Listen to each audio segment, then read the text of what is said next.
What if Tom was never the villain, but the victim this entire time? For decades, we laughed as he got crushed, burned, exploded, and humiliated, while Jerry walked away as the hero. But what if we misunderstood the story? What if Tom isn't the aggressor, but someone trapped in a cycle of pain, manipulation, and survival?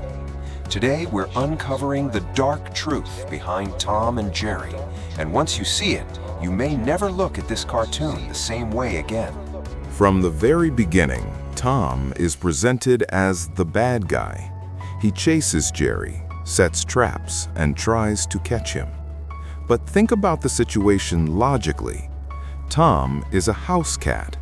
Jerry is a mouse living inside his home. In real life, cats are expected to chase mice. That's not cruelty, that's instinct. That's literally what Tom is supposed to do. Suddenly, his behavior doesn't look evil anymore. It looks normal. Now, consider Jerry's role. Jerry isn't just defending himself. Many times, Jerry provokes Tom first. He steals food, invades his space, destroys property, and then retaliates with extreme violence when Tom responds. This changes the entire dynamic. Instead of predator versus prey, it becomes conflict created by constant provocation. And when Tom fights back, he almost always loses. Not just small losses, extreme physical punishment, explosions, broken bones, burns, flattening, electrocution. The level of pain Tom experiences is far beyond cartoon comedy when you actually think about it. He isn't just failing, he's suffering repeatedly. Pain is one of the biggest clues. Tom feels pain intensely. He cries, he screams, he shows fear before injuries happen. That emotional awareness suggests he isn't just a cartoon villain. He's a character capable of suffering.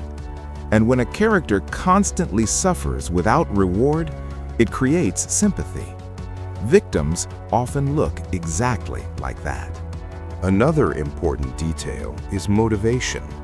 Why does Tom chase Jerry so obsessively? Is it hatred or pressure? In many episodes, Tom isn't acting on his own desires. He's being forced. His owner threatens him. If he doesn't catch Jerry, he gets punished, thrown outside, hit, or replaced. That changes everything. Tom isn't hunting for fun. He's trying to survive. Fear-driven behavior often looks aggressive from the outside, but internally it comes from anxiety. Tom knows if he fails, he suffers consequences. That means every chase is connected to stress.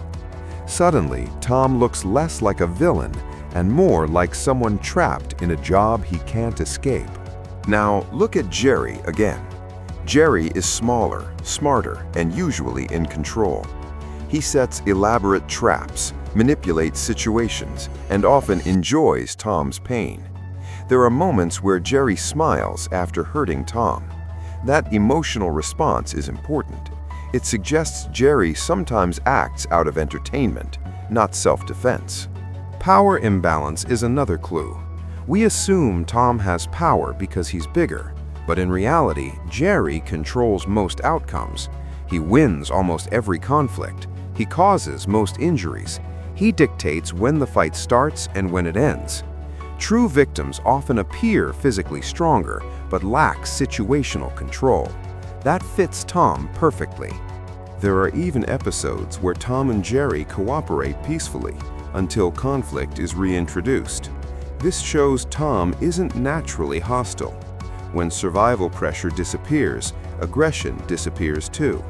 That suggests Tom's violence isn't personality, it's circumstance. Humiliation plays a huge role in Tom's character. Beyond pain, he's constantly embarrassed. Public failure, rejection, mockery, loss of dignity. Psychological harm can be worse than physical harm, and Tom experiences both repeatedly. That pattern resembles emotional victimization more than villain behavior. Another overlooked detail is loneliness. Tom often wants companionship. He seeks friendship, romance, or approval. Many of his actions are attempts to gain acceptance from owners, other cats, or even Jerry himself. When those attempts fail, he returns to conflict. That cycle mirrors real emotional frustration. In psychology, repeated failure combined with punishment creates something called learned helplessness, a state where someone feels trapped because nothing they do works. Tom shows signs of this. He keeps trying despite constant loss.